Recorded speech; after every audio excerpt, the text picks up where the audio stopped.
Hello everyone, welcome to game 3 in in the 3-game set that I have between White Raw and Liquid Nazgul here on Blistering Sands.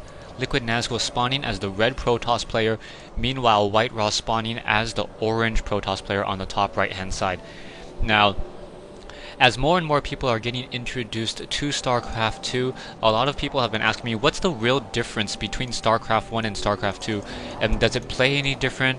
What is there really different? Oh, one of the things to note, Liquid Nazgul doubling up on this closer mineral field instead of trying to mine out from these further ones. So that's a very nice micro, making sure that the timing of those two probes don't cause one probe to switch over to another mineral patch, as the distance to mine not nearly as far. So one of the ways that Korean or professional pro gamers trying to make sure that they get higher minerals per trip. Both players mining, probably trying to mine from those closer mineral patches. Yeah, White Raw doing the same thing off of this mineral patch, could probably do the same off of this one as well, instead of trying to mine from those further ones. Anyways, coming back to the game, StarCraft 2 is a much faster game than StarCraft 1.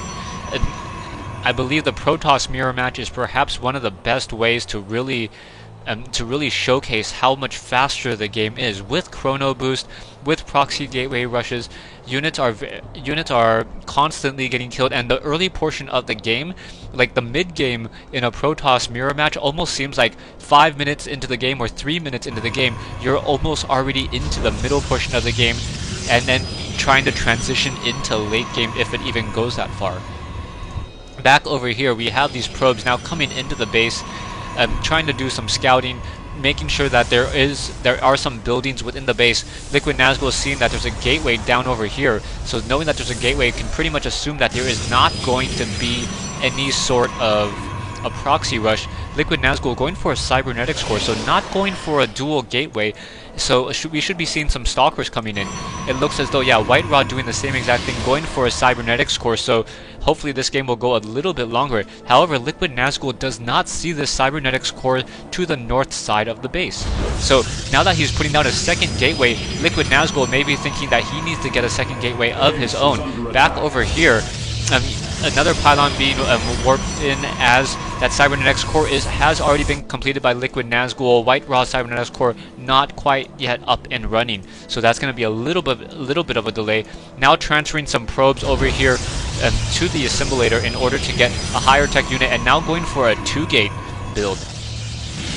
We see Liquid Nazgul still doing a little bit of scouting. I believe, no, he still has not seen the cybernetics core.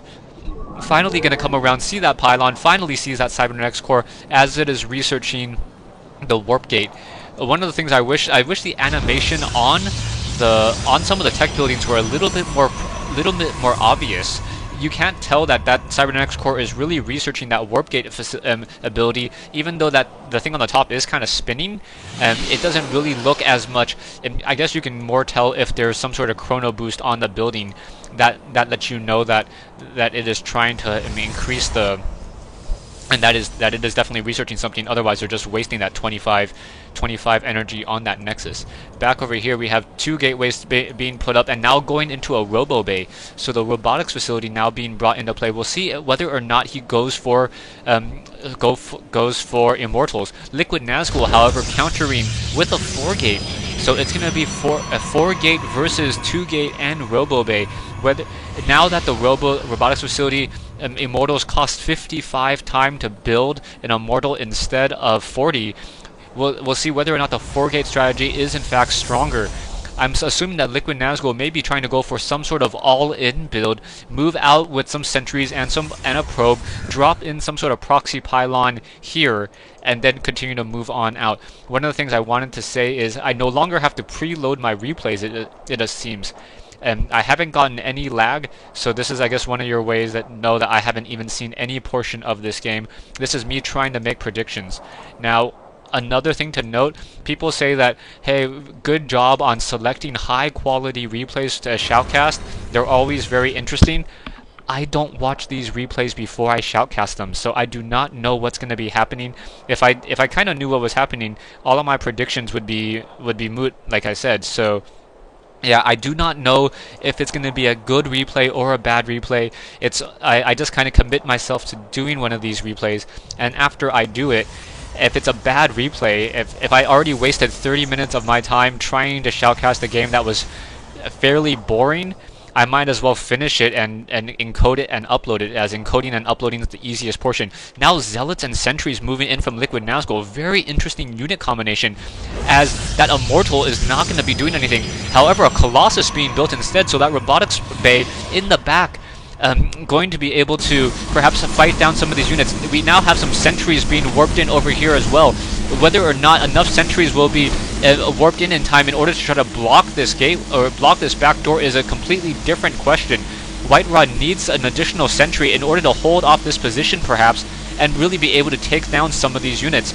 Colossus now should be up, so we now have a Colossus in this engagement. We have this proxy pylon here, and now in comes Whiterod's Colossus. Colossus now, unable to go back up using that force field.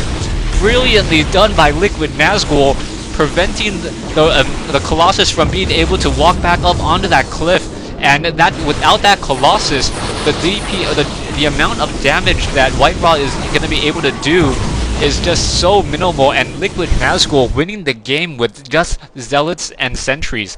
Thanks for watching, thanks for listening. I hope you guys enjoyed that. I think that was a brilliant use of Force Field, as Colossus are not able to walk over Force Fields. Anyways, I hope you guys enjoyed that, and yeah, I'll be casting some other games as well today.